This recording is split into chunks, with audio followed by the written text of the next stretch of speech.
Welcome to the Success is Subjective podcast series brought to you by collegealternative.org, presented by Lilley Consulting. I'm your host, Joanna Lilley. In today's episode, I had the pleasure of interviewing Trish Ruggles. Trish started working as a guide in wilderness therapy programs in the summer of 2004, just 2 weeks after graduating from Trinity College with a BS in psychology. As a child, she spent most summers sailing around the wilderness of Penobscot Bay in her home state of Maine. Despite only backpacking and camping twice as a teen, Trish fell in love with wilderness therapy and in 2006 pursued an MA in counseling psychology at Lewis and Clark College. In the years to follow, she would be a therapist at 3 more prominent wilderness therapy programs. She was naturally drawn to working with young people who struggle with substance abuse and became a certified drug and alcohol counselor in 2009. She started working as a therapeutic placement consultant in 2018, and the rest really is history. So let's not wait any longer. Here's Trish. All right, Trish, I'm super excited to have you on the podcast. Finally! I'm like moderately excited, mostly terrified. I wouldn't expect anything less. Oh, good. I'm on brand. I know a little bit of your story, but I think... Yeah, because we spend a lot of time in cars. We do. Hours to talk, yeah. But not everybody that listens to this podcast knows your story. No. So, okay, let's start with... Okay. Where did you grow up? Mm-hmm. And followed by, kind of in quick succession, what was the messaging that you were receiving from your family around post-secondary education? And so that kind of also is lumped into the like cultural or community expectation based on where you were raised. Cool. I think if anybody knows me, they know that I was born and raised in Maine because I talk about that all the time. So I was born and raised in Maine. Most of the time, if anybody knows Maine, it's because they went to Bates, Bowdoin, or Colby. But with my family, there was zero messaging. It was mostly like, well, you're going to stay in Maine, right? That was more of the post-secondary messaging. You're going to go to school in Maine. And probably until maybe freshman or sophomore year in high school, I thought that too. I remember my first college experience was taking a friend's sister to her dorm in Bowdoin. And I was like, oh my God, look at these brick buildings. And it's so cool. And it's really far. It's 20 minutes. But it was like really far to a 6th grader. This is where I say, I love you, Mom. If you listen to this, I'm sorry. But I realized in high school I needed to be further away than my mom could drive without letting me know. So Bates, Bowdoin, and Colby were off the table, UMO off the table, because she could come. She could stop by in the afternoon. And I love my mom. I really, really love her. I love you, Mom. But I needed some space. And by that point, my mom and my whole family had also realized that I loved learning. I wasn't necessarily gifted at learning. I had to work pretty hard. I think I got a reputation for being like a nerd and having it easy, and I had to work really hard at that, really hard. And so I was proud of my accomplishments, and I wanted to go to a school that met that standard.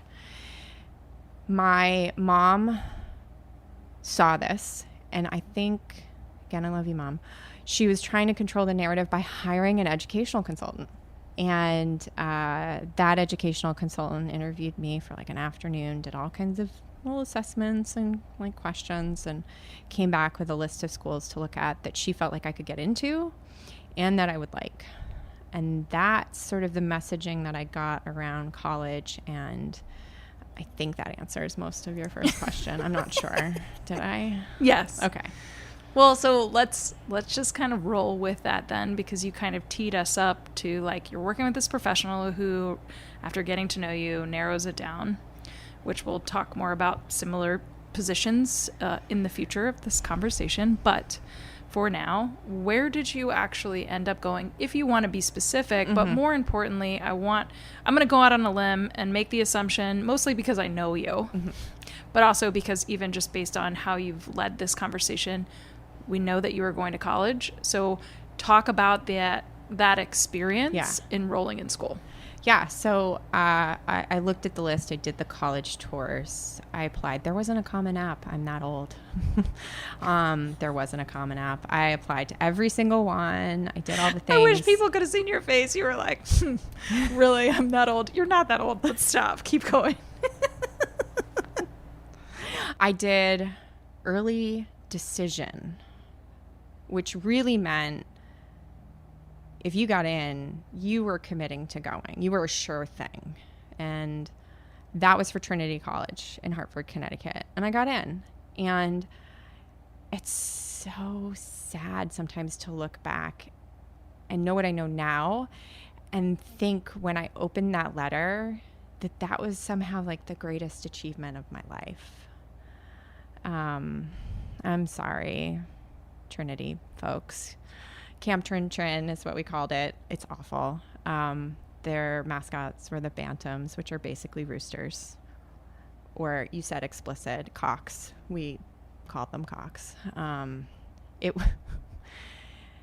I thought that was going to be the greatest thing I ever did. Spoiler alert, it wasn't. But I looked at some facets of that school and thought it was perfect for me. And I didn't know to look at the other parts of the school because I would have seen that it wasn't perfect for me. And that like makes me sad to like think back to like 18-year-old Trish thinking this was going to be awesome. Fast forward 4 years and it's not. It wasn't terrible. I'm not like compared to probably the people you have on your podcast. I had a very succinct 4 years of college, got a great education, I did well. I think that the degree would have served me better if I hadn't have graduated in 2004 when the world was falling apart. We just didn't know it until 2008. But there are some things that came out of Trinity that were good for sure. But I listen to other people's college experiences and think, oh, I didn't get that. I think there's actually a lot of people out there that need to hear this part of your story because it's still so much the collective narrative. These are going to be the best years of your life. You're going to meet your people, your friends, your partners. You're going to just like live it up. It's going to be awesome. And the reality is you are choosing to pursue more education, more debt, or, you know, for some people, not everybody, but you're saddling that. You're in a new environment. It can be cutthroat academically. And you're 18. You're making these decisions. And you're not even sometimes 18 when you make these decisions. I have an early birthday. But you might be 17. In some cases, you might be 16 making the decision of where you think you're going to go or where you should go or where you need to be or where you'll have all those experiences. Well, and we say pick a major, and this is what you're going to do for the rest of your life. Yeah, that was a journey. That was a journey for sure. And Did you switch your major? Oh, I didn't know, or I thought I knew, and turns out I wasn't like smart enough for science. I loved science. I still love science, but I wasn't smart enough to major in it in college. I think actually I talked about this on Will's podcast about how I got into psychology because it leads into how I got into wilderness. But yeah, it was late. I couldn't study abroad, although thank God I didn't study abroad. That probably would have been a nightmare for my story via the partying. But yeah, I was late. So that just screws everything up. There were summer classes, which actually ultimately was kind of good for me too. But yeah, pick all this stuff, make it your life, and you're still a teenager. It's terrible.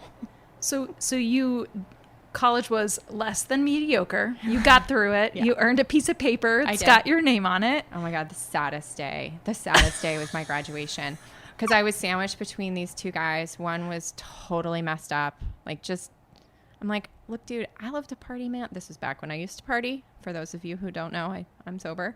But I love to party, but it's graduation day. Like, I'm not going to be fucked up for this. I want to be here. I want to remember this. This guy probably doesn't remember it.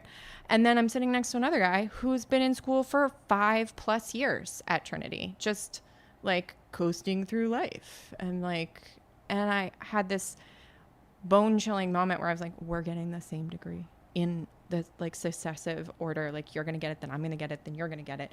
And I worked my ass off, and I don't even know if you two went to classes. And it was like the saddest moment. That's so true, though. And it happened right before I got that piece of paper. Well, you got it, Yep. and then you walked away. Yep. And that is very far removed from where you are now. Oh, yeah.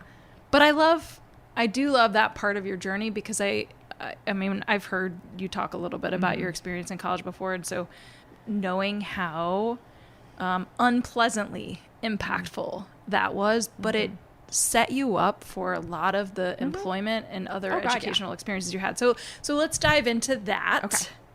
Because I think that It's more fun. well, I think it also just leads to where you are now, right? Which is really the crux of this podcast, is always to just highlight that life is not what we think it's going to be. No. Especially when we're 18. Nope. And even when we're 40. Yeah. But through that adversity, through those experiences, it really just continues to make life the journey that it is. So being the 22-year-old college graduate that you were, talk about some of those employment experiences. And really, I mean, you can get as deep as you want, or you can just go like high level. Here's the chapters leading up to really where you are now. So I'm not even going to ask you another question. Just like what came next. Like totally just like give us the journey up to the work that you're doing now. So if I think about my employment story from where I am right now, it feels magical. And I get so tired of hearing people tell their like magic stories of like, I was hiking on a trail and I saw kids and now I own a wilderness program. It's like, no, that's not how it went. I mean, you can look at it in hindsight and that's how you think it went, but it was really painful and it was really scary. And I would say that I fell into the trajectory that is now 20 years. I graduated in this coming June, so that will be June of 2023. That will be 20 years ago that I was sitting and graduating. And I was one of, I think, 10%, between 10 and 15% of my class was employed. That probably should have been a red flag that something was happening in the world in 2004, when a class before me was like 80% employed. Mine was 10 or 15%. And I had a job working in a wilderness program. And I actually had the career development department tell me that they weren't sure if they could actually mark me as gainfully employed. I know, right? Joanna's face is shocked. My jaw just hit the floor. Yeah. What? Yeah. Well, for those who don't know, Trinity, it's a Division III, very rigorous, very, at that time, very prestigious education. I really don't know like the belief system around it today, but back then it was like, oh my God, you're graduating from Trinity, you're going to go do stuff. And so I was like, I'm going to go work in the woods in Maine. And they missed the part where I was going to be working with young women struggling with mental health issues. They just heard, like, as did my mother, again, love you, Mom. I didn't pay for you to go to school because luckily I didn't have loans. I was blessed by a family. I'm an only child. They saved money for many years for me to do this. I didn't pay for this education for you to go live in the woods. I remember that distinctly. And I just thought, I'd taken all these classes and done all these things. I had a degree in psych. I wanted to be around clients to see if I maybe wanted to be a therapist. I wanted to be home back in Maine. It did land. It did indoctrinate into me that I will always be drawn home. And I wanted to work with women. And so I typed that into a very archaic job search engine, Maine, women, mental health. And I got a wilderness program in Maine called New Horizons for young women. That's not open anymore, but lots of people will remember it. And that was before there was a narrative of wilderness that, there are people in undergrad right now that are dying to work in a wilderness program. So excited it's going to be their summer, or they're going to try to figure out a way to work there as a therapist after they graduate from a grad school program. It's their dream. I had no clue. Well, and they even have grad school programs now. Those did not exist. Yeah. Like Naropa was like a whisper in the air at the time I went to grad school. And so I literally fell into that job. I was sitting in the bow of a canoe going down a class 3 rapid my first week, being like, holy shit, Trish, you didn't go to school to work in the woods. How is this going to benefit you? And then I sat in my first group around a fire, and it was just like, wait a minute, this could really be a thing. And I took it day by day. It was a big change for me. I was not a wilderness professional prior to that. I'd gone on 2 pretty intense winter backpacking trips in the White Mountains, which was no joke. And I'd been a sailing instructor for like 10 years at that point. So I had some skills. I didn't have the confidence in those skills quite yet, but I worked as a guide for 2 years. Somewhere around 9 or 10 months, I knew I wanted to go to grad school.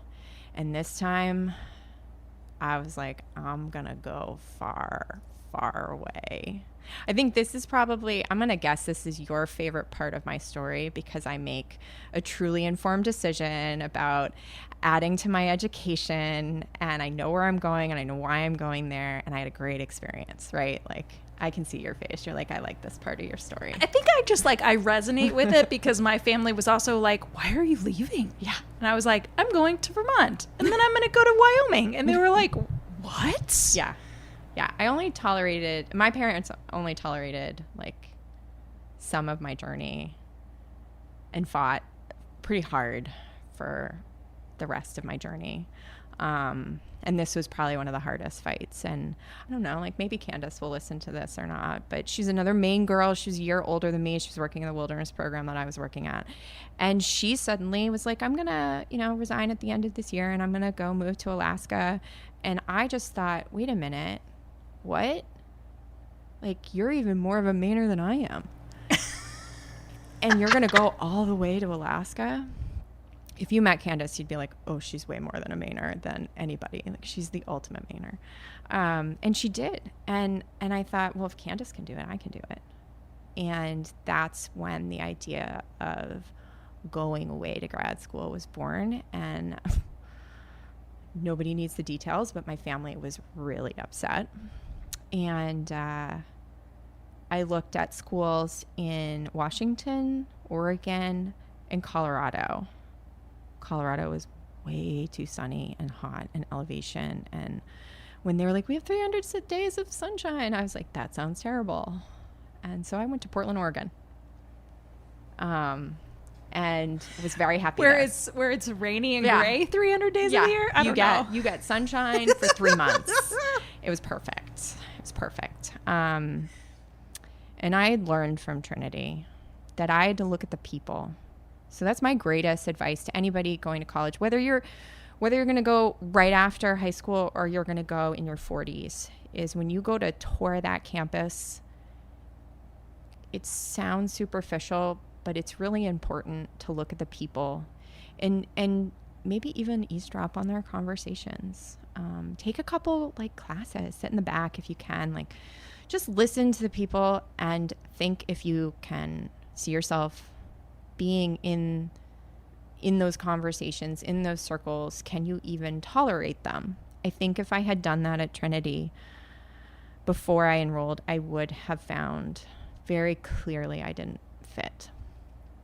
And so when I looked at grad schools, that's what I was doing. And I found Lewis and Clark in Portland, Oregon, and I fit. I fit really well. I was educated. I also didn't pick the University of Denver because it was a PhD feeding program. So you could go and get a master's and that's it, and then go practice. But it also meant that you were sort of stuck in academia, and the way classes looked and taught, the syllabi, it all seemed very sterile. At Lewis and Clark, all of my professors were either in an active practice, and that was most of them, or recently in an active practice. And even one of them had worked in wilderness. And that was mind-blowing to find another. That was rare back then, right? And man, I fit there. And my cohorts were great, and my internships were perfect. And, depending on when people think that you became a therapist, that was 18 years ago that I started that program, and 16 since I graduated. And I still think about those classes, which is so bizarre to have been a therapist as long as I've been one. But I still do think a lot about those classes. So I knew I picked good, much to my mother's chagrin. Although, I think my family has figured me out now. They've come around to realize that I'm a bit of a wanderer, and that I'm not going to do things the way they maybe thought I would or wanted me to, which I think is probably a lot of people's families' experiences on this podcast. The majority, for sure. But my family still brags about me, so I know I'm doing something right. So, I mean, obviously you can just tell, not just in the words that you're sharing, but your tone of voice of how like exciting and invigorating and impactful Lewis and Clark was compared to your undergraduate experience. And so thinking about walking away with a higher, an advanced degree, you're now eligible to be a therapist, start practicing. You're still bit by the wilderness bug. You're still a Mainer through and through, even though you're comparing yourself to others and saying you're not as Maine. Yeah. I disagree, but we can have that conversation offline. I'll show you Candace's Facebook page and you will be wrong. Okay. Again, we'll talk about it offline.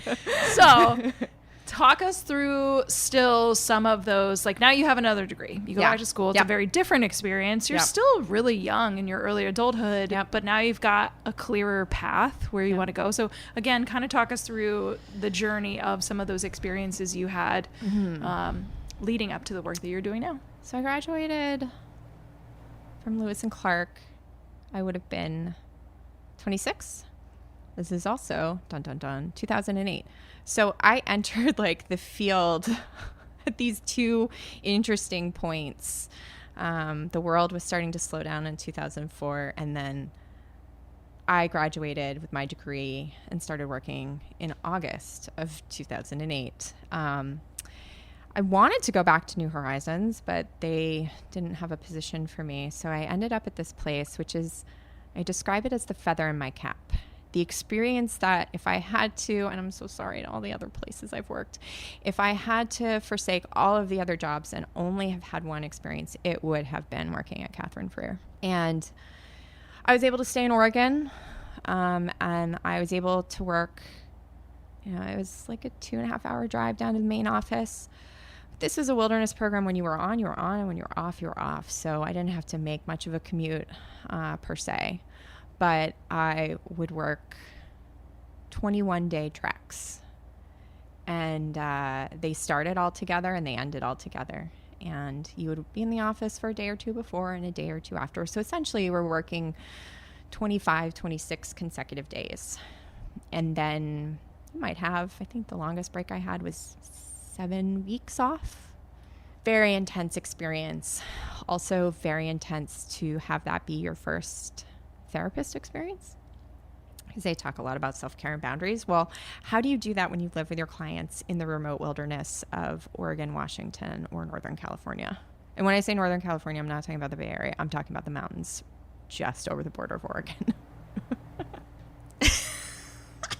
That's a pet peeve of mine. I'm giggling because I'm like, I literally said that earlier today. I was like, yeah, Northern California. And I was like, just kidding. Nope. Bay Area is like center of the state. Anyways, I digress. Yeah, that's intense. It was. I think there are certain things that I look back and be like, thank God I was young and dumb at that time. Because if I tried to do it now, I don't think I could. I probably could, but it would be, I think I would probably burn out a lot faster and maybe do less quality care. I don't know. But it's a program that doesn't exist anymore. It's a model that really doesn't serve families and clients of this day. We were working with the children of the 90s, which were, to use a businessy industry field term, externalizers. Everything they were feeling and going through, they put out in the world and in a big sometimes dangerous, often scary way. And so being in the middle of nowhere in a container of sorts, alone, 2 other guides and 8 kids, was a safe place for them. You know, they couldn't have been your client at True North in Vermont. And so, you know, is it sad that there's no longer Freer? Yes, but there's no longer really that many Freer clients. And that's why I call it the feather in my cap, because people can't have that work experience anymore. It doesn't meet the needs of our clients. Maybe, you know, clients' needs cycle. Maybe a Freer will be in the future, but certainly not now. But I love that experience. And as I already alluded to, my family wanted me home a lot. And, you know, things happen. My grandfather died.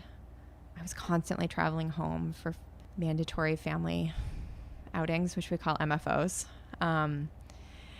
And missing an MFO in my family was like a huge deal. And I missed a lot living in Oregon for 4 years. And so, yeah, I had to go home.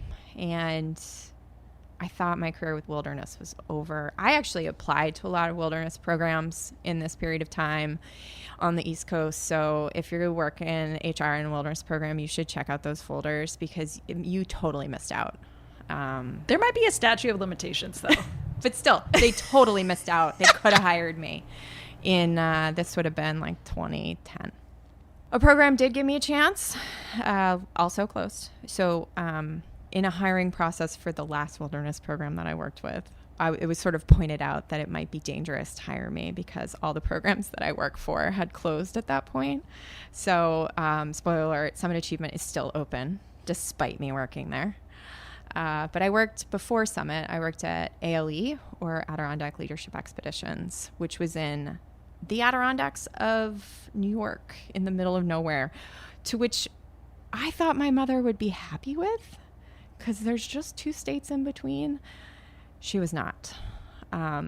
She basically pitched another one of the fits of, you just got back and now you're moving away again. And I was like, it's just New York. You know what? I made it to a lot more MFOs.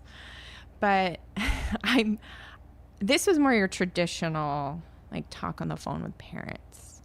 So at this point, I'd worked 4 years in wilderness programs and magically avoided a lot of time with families and a lot of time on the phone. I hadn't gone to that many conferences. I hadn't done a lot of the things that a lot of wilderness therapists have to do. So it was a growth. But I walked into that being like, I just did Freer. I can do this. And it was a huge growth process. And there are a lot of people.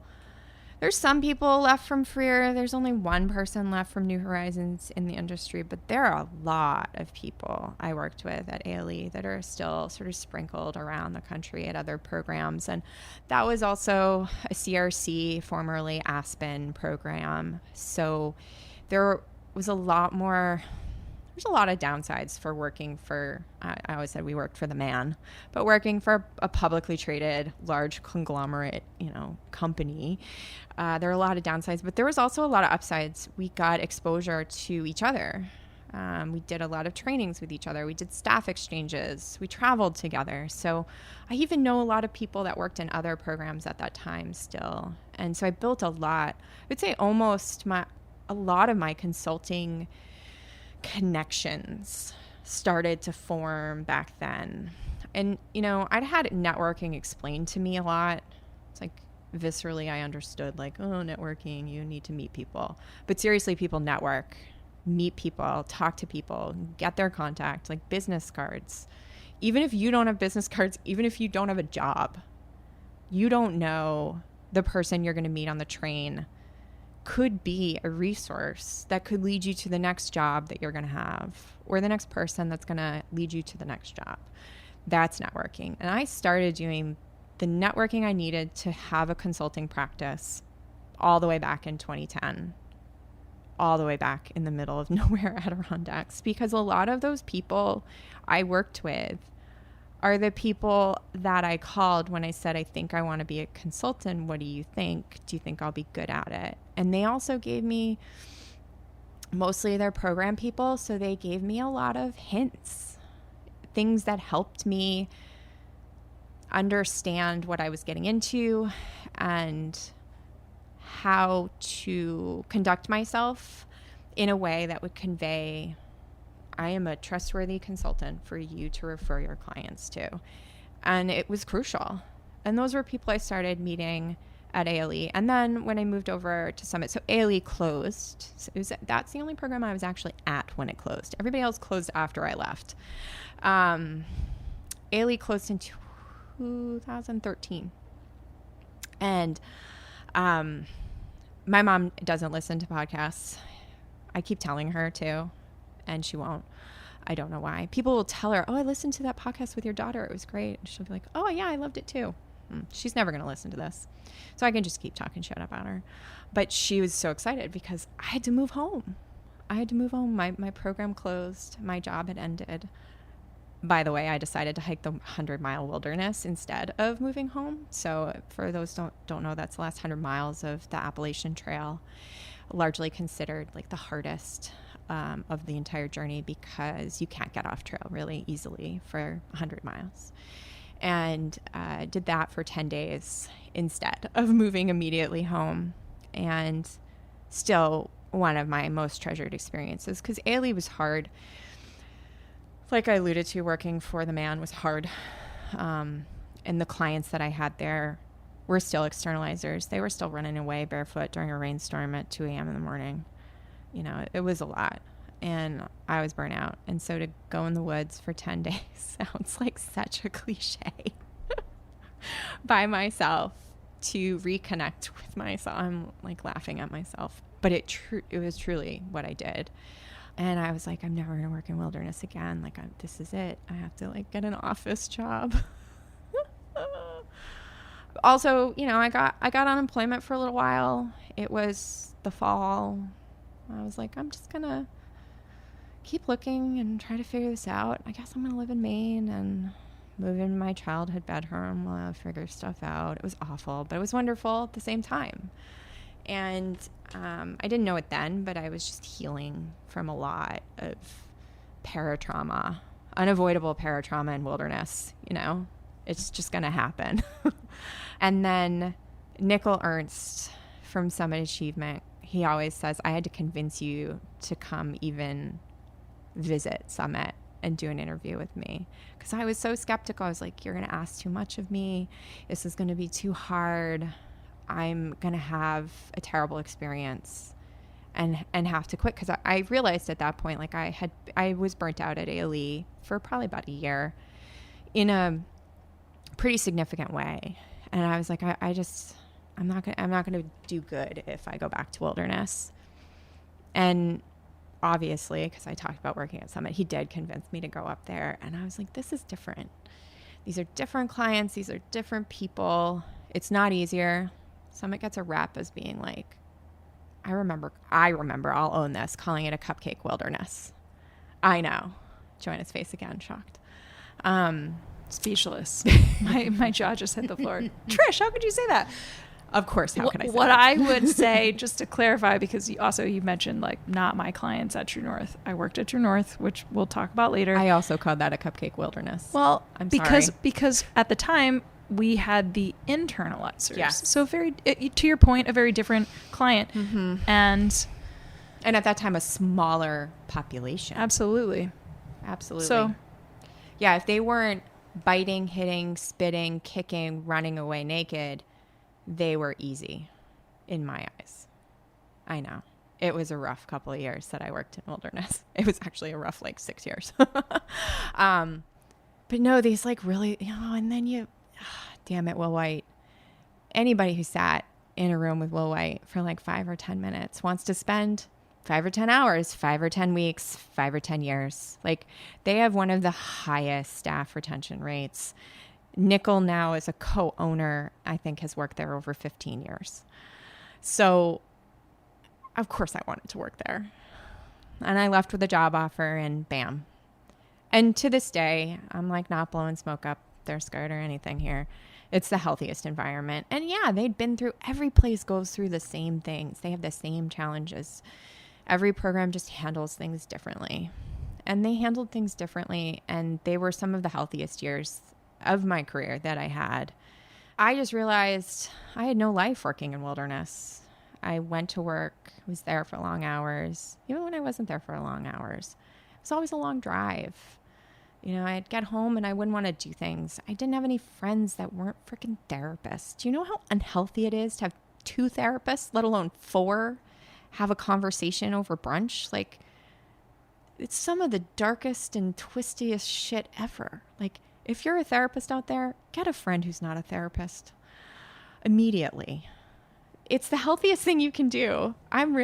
Did you think that this was going to be any other kind of podcast, Joanna? Like, no, okay. Not at all. Her face. They're shocked. Why are you shocked? This is me. This is amazing. Yeah. No, so there are other things.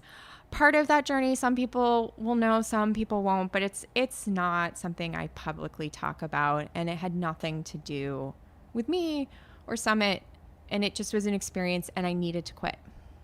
And I quit. And that led on some unhealthy journeys.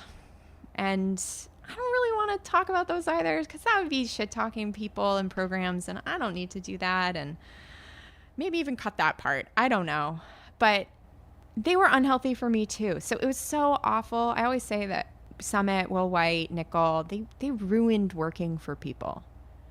Really, the people I worked for after weren't that bad. It really was just they weren't them. And so, yeah, I had to quit those jobs, and it's like I went on this blissful journey for many years, and then I had this, like, I couldn't find my place. So I started working for LL Bean. And to this day, it's my favorite job. If they could match my current salary, I would work in the camp travel department of the flagship store of LL Bean in Freeport, Maine for the rest of my life. I loved it. You want to know why? I know you want to know why. That's why you're listening to this, if you haven't shut it off by now. I could solve a problem succinctly. Sometimes in a minute, sometimes in 20 minutes.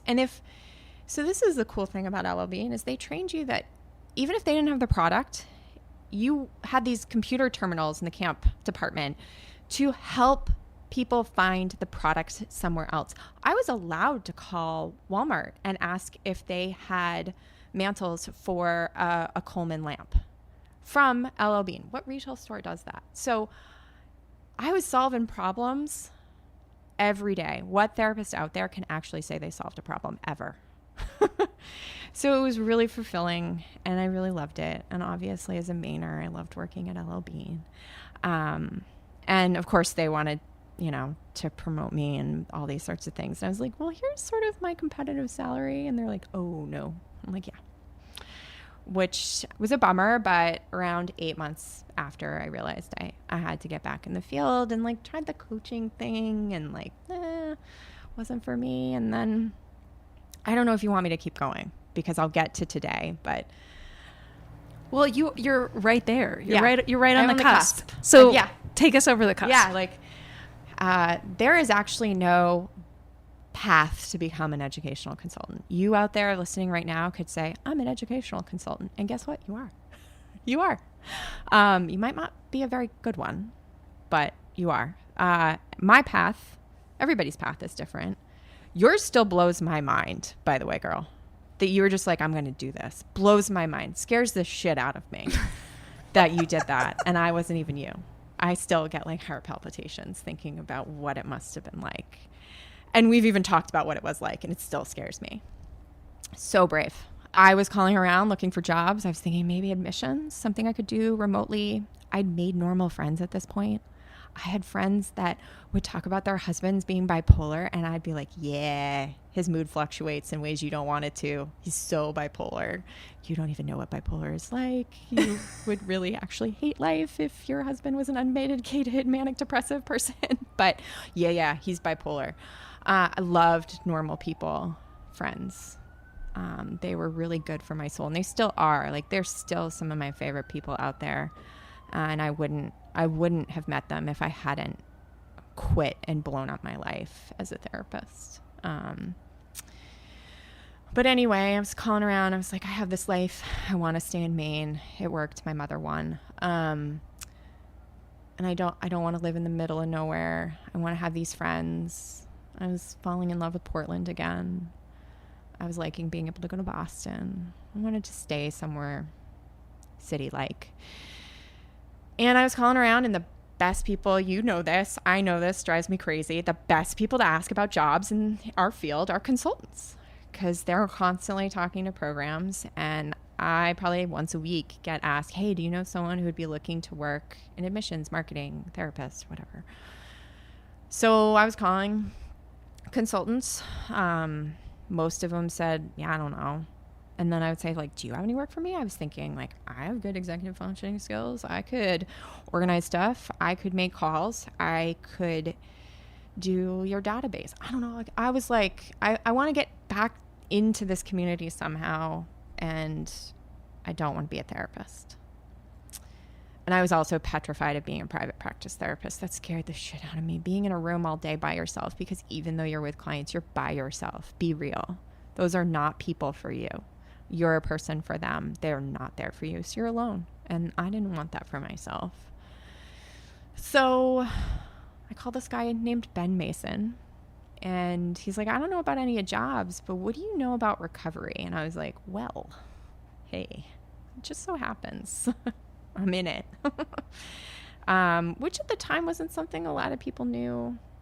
I lived my life for drinking for so long that I don't want to live my life for not drinking. It's just not part of my journey. And I speak the language. I understood it. I worked for a recovery program. I knew what was good, what was really good, what was great, what was missing, and so I could talk that talk. And we talked for 9+ months. It was not an impulsive decision on either. I mean, of course, when you're like, hey, guess what? I'm working with Ben Mason. It sounds like it came out of nowhere, but it wasn't. We both basically interviewed each other for a while. And then I thought, this is a terrible idea, but I don't have anything else to do. And that was almost 5 years ago. And I still have serious imposter syndrome. If you don't know what that is by now, you probably haven't been on TikTok or social media. Go Google it. But it's real.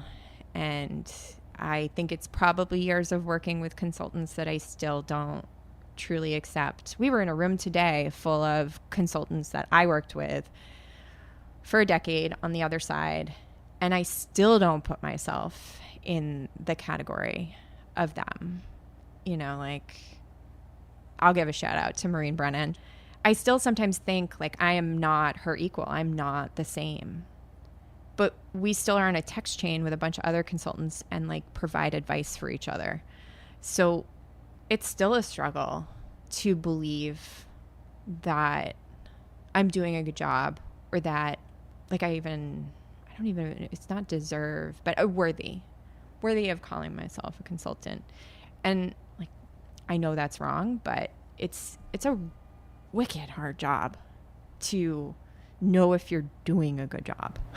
Well, and I think you and we've had this conversation too. A lot of the folks that, like when you started Wilderness, right? Some of those earlier consultants, really, there wasn't the like expertise. There wasn't the division. Mm-mm. Like nowadays we have a lot of people that will identify as only therapeutic, right? Mm-hmm. That didn't exist before. No. And obviously I'll toot my own horn. Like I only work with young adults. That was like mind blowing for I remember people. Thinking when I first met you way back, you're a fool. When you're like, that's what I was thinking for myself. You were like, oh, I'm working in higher ed. I see this need. I really want to be an educational consultant. I was like a therapist in a program at that point, not a wilderness program. It was basically right before I blew up my life and started working for Ella Bean. And I was like, this girl is crazy. Like, good luck. Never gonna see. I say that all the time about stupid like. I know it was brave. Yeah, but I was just. I'm not a pessimist, people. I'm salty. I'm real salty, and I'm a realist. I prepare for the worst and hope for the best. I did wish you the best in that moment, and I did think you're brave, and I also thought you were going to fail. And you were You and everybody else. Yeah. Honestly. Yeah. No, like, so to say I only do this and have a niche like that is amazing. And it takes a lot of boundaries too. And I still hate being called an educational consultant because I'm not. I'm a therapeutic consultant. If my clients need a boarding school or a college placement, I have gone as far as I can go with them. And that is usually like, awesome. I'm so excited for you. And we need to find someone else. Yeah. There are other experts out there. Yeah. That is their jam. Yeah. Yeah. And I'm not saying like for the folks that do it all, like they can do it all. And I, again, am floored by how you can tour all the therapeutic schools that I tour, and I work with adolescents and young adults. So I tour more than you do. Mm-hmm. And these folks tour boarding schools and colleges. And I'm just like, how's your brain not broke? Right? And they still do a good job. It is mind blowing to try to describe to someone, A, what I do, and B, well, like, how do you become one of those? Because I swear to God, every young person I talk to about my job are like, that sounds so cool. I'd love to do something like that. And I'm like, ugh, God, I don't even know how to help you. The best advice is don't do it. Yeah, right. Yeah. Well, and now you don't, spoiler alert, you don't work with Ben anymore. Right. So this thing called COVID-19 happened. And I was terrified because at that point I was just on the precipice of fully supporting my life with consulting. So I got this great advice along the way. Someone was talking about having a tripod. When you start a new business, it should only be one leg of at least a tripod, so that if it's not financially supporting you, then you have two legs to sit on. And ideally, you're not going to sit on just one, but two. But you could sit on one. So you've got to have, this guy I was talking about, you got to have two other streams of income. They don't have to be significant, but they should be something. And then something you can lean into if you need it or lean out of. And so I was doing a little case management with an old client that was in college and just needed a lot of executive functioning help. That helped. That helped financially. And then I had and still have upwards of 6 private practice clients at a time. And so I at that point, I had 6 private practice clients. I was co-facilitating a group. I had the case management, and I was consulting. And I was beginning to think, ooh, I could almost be a two-leg pedestal and be okay. And I was kind of seeing the light at the end of the tunnel of being a one-leg pedestal. And then the pandemic hit. And of course we can sit here and know everything we know now and be like, oh, that's fine. But I had no idea. Like, I always knew there would be enough clients, but I didn't know if there would be programs. You know, PQ had to shut down. Shortridge had to send them all their clients. And it was in that week that I was like, I don't want to give Ben any more of my money. I love you, Ben. I doubt you're listening to a podcast. But I do really love everything. I think about stuff he said. I even tell you some of his words of wisdom sometimes. I just needed to keep all my money. And I had no better thing to do than start a business. I basically had to sign my life away to get into a bank to open a business account in June of 2020. It was a process. But that was literally the hardest thing I had to do because I wasn't traveling. I had a limited number of clients. We hadn't gone full bore virtual tours really crazy yet. So I set up my business in like 2 weeks.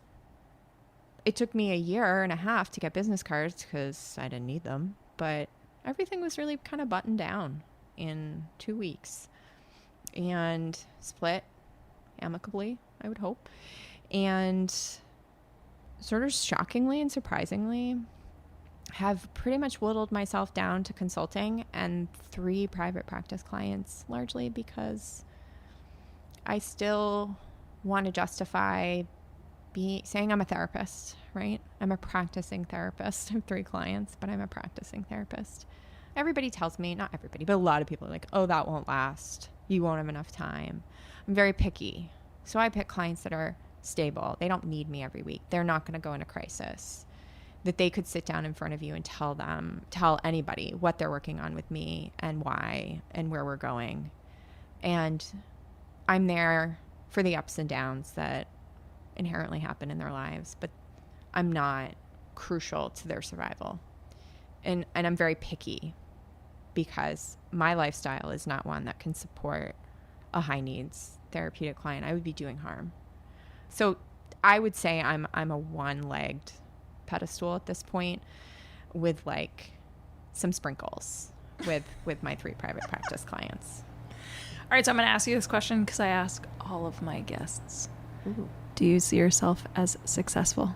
Well, I mean, I'll go back to my parents, right? So you asked about my, like the messaging around college.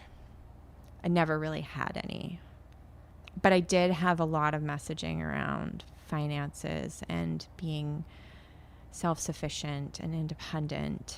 And if I needed to move home right now, it would be fine with either my dad or my mom. Probably excitement for both of them. But that's because they know that I would find a way to become independent again. Because that was always really driven into me. Even my grandfather, who was born in 1919, I lived with him when I was growing up. And he had raised girls. He didn't have boys. And he taught them, I think, a lot of the same things that he would have taught sons. It's, have your own money. This was teaching women in my mom was born in 1950. And she's the oldest. So he taught his 3 daughters, even when they got married, their finances were their finances. They were not their husbands. And so like that was drilled into me. And I did this like genogram project in grad school. And I wouldn't have known this message before, but I did after everybody do your genogram. It's amazing. The women in my family are very independent, not career-wise, maybe, or, leaving Maine wise, but they're fiercely independent. It's a huge, strong category of them. And a couple of the women have not had great success with that. Tragedy strikes every family. But then the rest have had these like really amazing sort of stories of independence and financial independence specifically.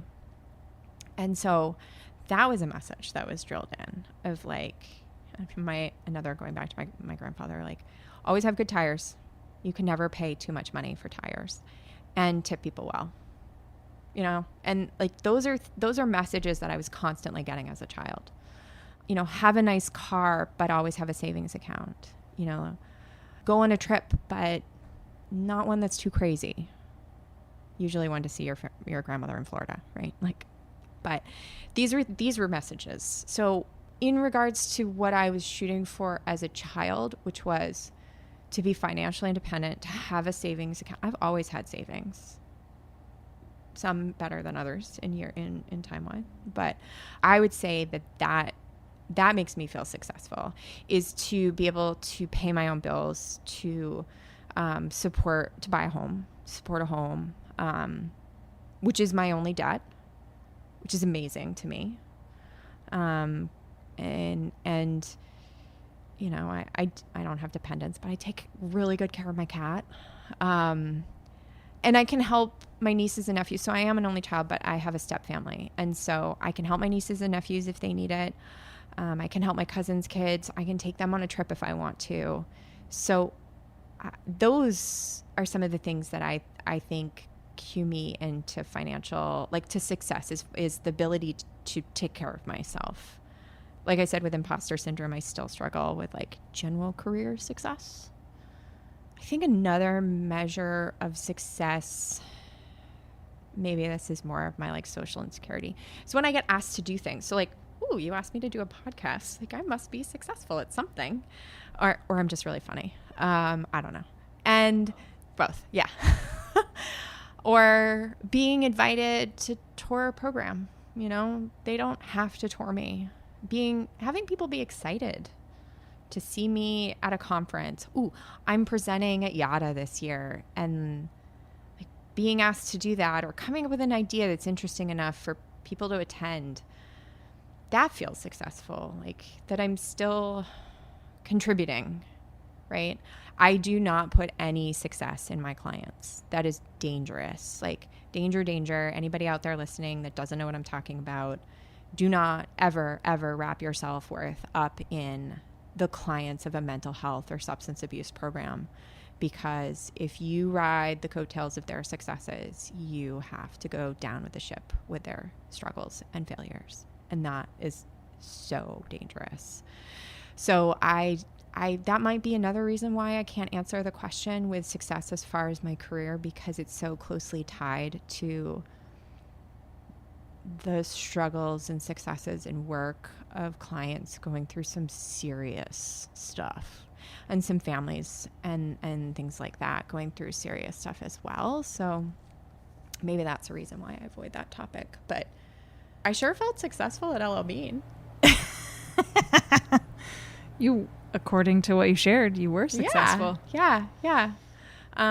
So maybe that is it. Like another, like, I can't think of my career as a success, because to me that feels risky as far as having to shoulder the weight of what our clients deal with. And that's not mine.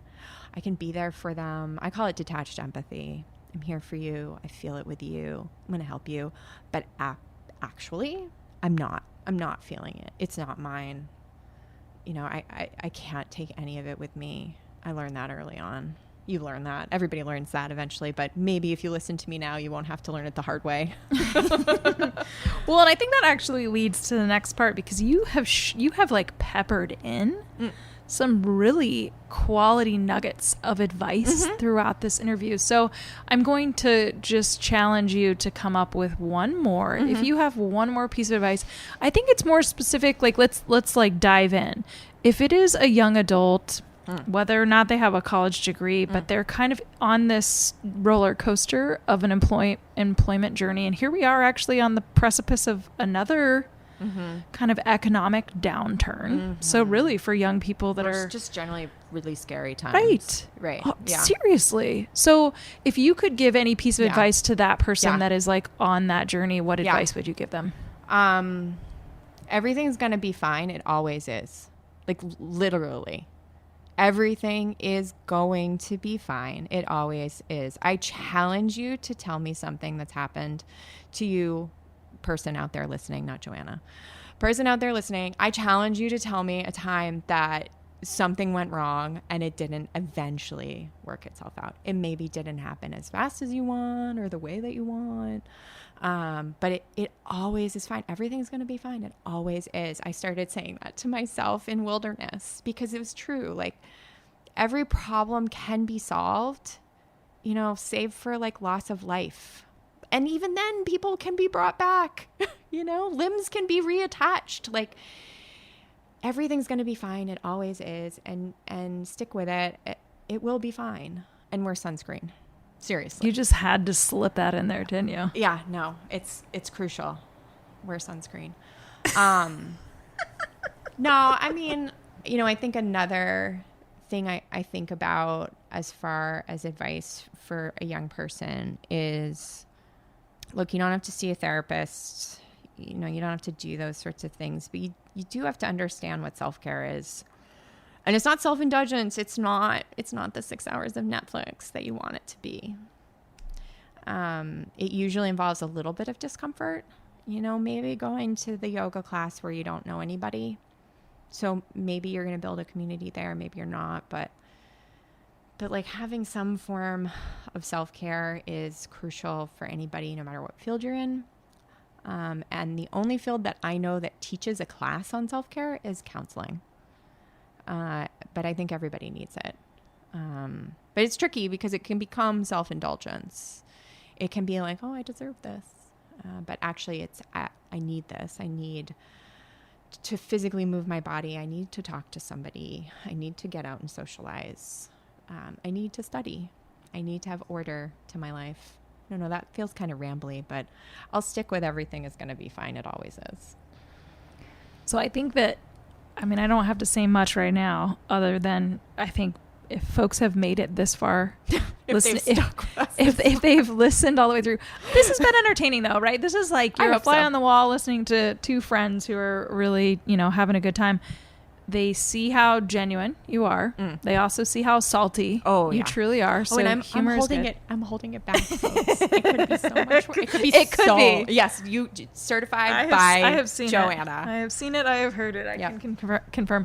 So I think here's the invitation is that if someone wanted to reach out to you because maybe they were interested in more of that saltiness, or they were like, hey, some of the advice that you shared actually was really impactful for me and I just want to relate to you, like my gratitude for that.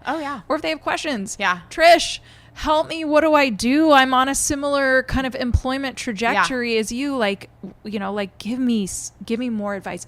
So how can folks connect with you? So I've been intentionally dropping those nuggets, by the way, because I didn't have those people. Like I already said, my college career department didn't even know if they could count me as employed.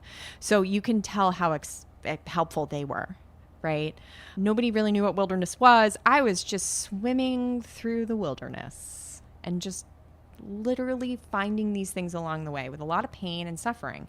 And so when someone asks for my advice or what I think, I'm more than happy to give it because I want to be helpful and because I didn't have anybody. I didn't have anybody when I was in grad school or becoming a therapist to tell me these things. And I'm more than happy, obviously.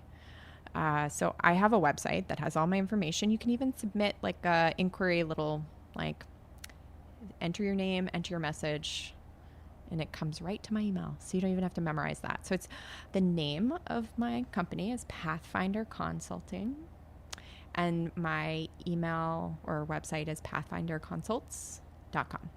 And by the way, Pathfinder was a name that I decided on when I worked at Freer. So, some people might think this was unethical. Some people might really vibe with it, but we hiked in silence during the day. And we did that intentionally because if anybody's ever been in a group of 8 teenagers, they talk about nothing all day. Nothing. And it was a therapeutic program, and it was a condensed therapeutic program. We might have them for 21 days.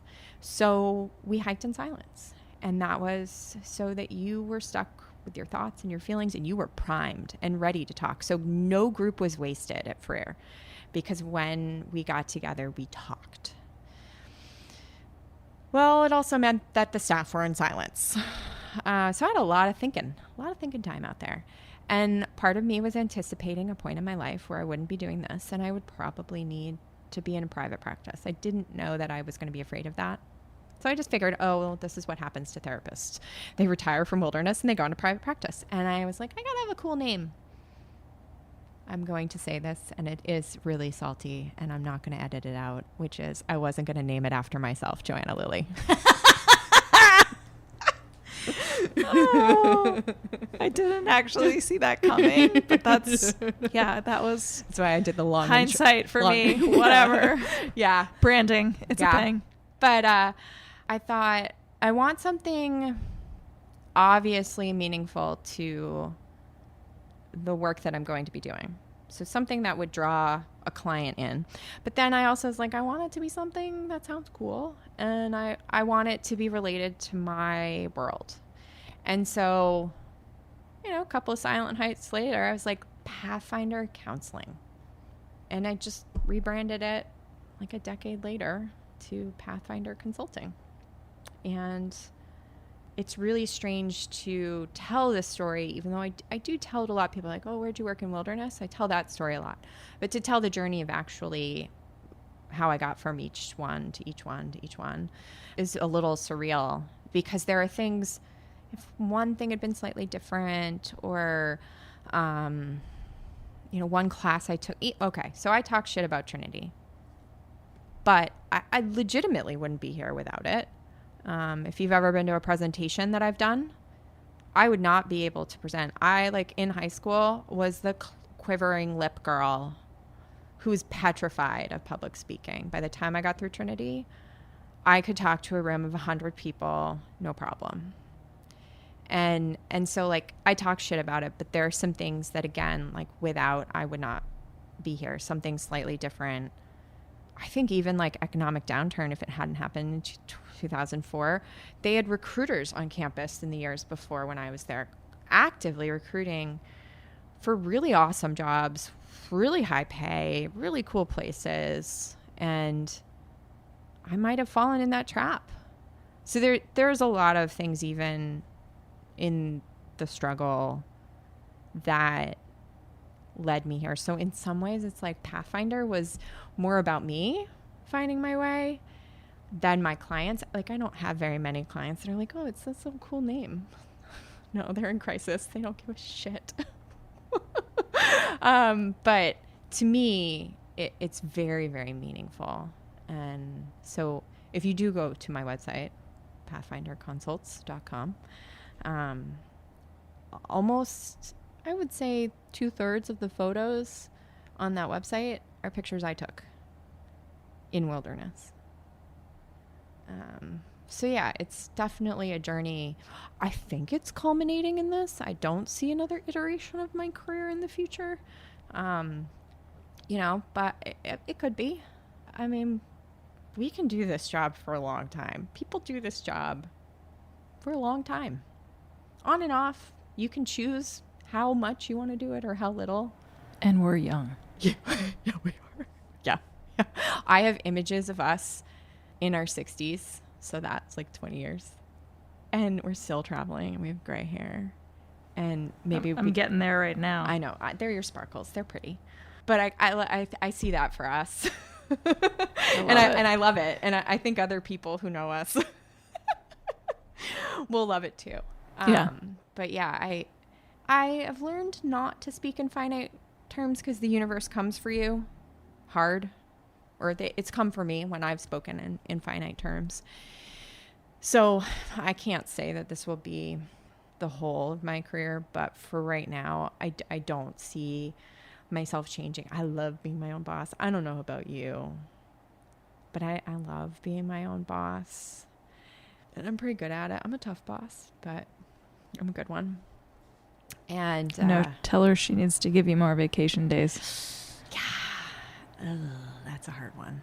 In the end, because I want to wrap this up because I need to. Well, I want folks to just know, it's just evident that your experience is your experience and you are more than willing to share the advice, suggestions, recommendations, not just for professionals in our space, but also families who just want to connect with you. And I know that that's a lot of people will. So I hope, you hear people. You mean parents are going to listen to this? Oh, yeah. Delete it all. Too late. Too late. You I'm heard kidding. it. PathfinderConsults.com. Yeah, no, I knew that. I'm kidding. Yeah. No, I'm thank you for taking the time to sit down with me. I know that you have a very peppered journey and you've shared most of it and, with some people and other parts of it with other people. So I just really appreciate you being willing to sit down. Pathfinder Consults, reach out to Trish. This is great.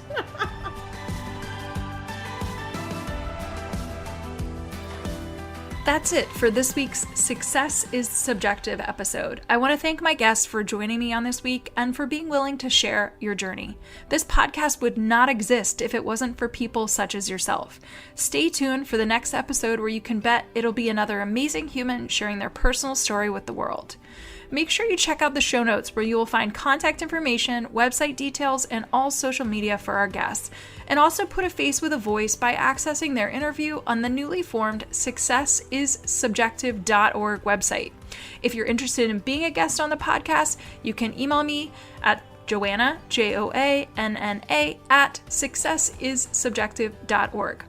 I would also be remiss if I didn't tell you to check out the collegealternative.org and lilyconsulting.com websites for additional resources outside of podcasting.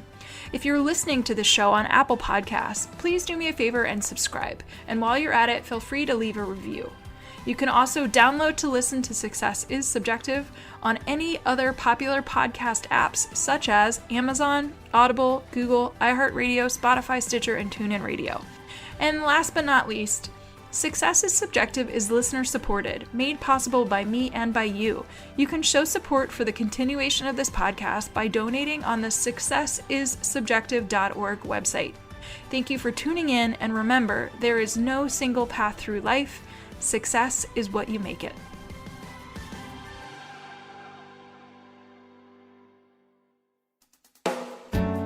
Do you have a teenager or young adult who seems to have lost their way? Maybe they need help navigating adolescence, adulthood, and decisions surrounding higher education. Or maybe they have become withdrawn, their grades are slipping, or they are flat out living a reckless lifestyle, and you're concerned about their health and well-being. If this describes what your teen or young adult is facing, a therapeutic consultant may be able to help. Mental health, addiction recovery, and higher education can all be equally expensive. While information is everywhere, how do you know what option is the best one for your family? Some parents have the time to research and navigate this on their own. Some don't. If the latter applies to you, enter therapeutic consultants. Therapeutic consultants, like Joanna, listen to your family's specific needs and advocate on behalf of your loved one. TCs will research therapeutic resources, recommend treatment programs, and assist during adulthood transitions. Not being affiliated with any program, their support is completely objective and catered toward the best interest of each unique family. To find a qualified therapeutic consultant to work with, check out TCA, also known as the Therapeutic Consulting Association. Their website is therapeuticconsulting.org, all one word. Again, that's therapeuticconsulting.org. Then click the Find a Pro tab up at the top.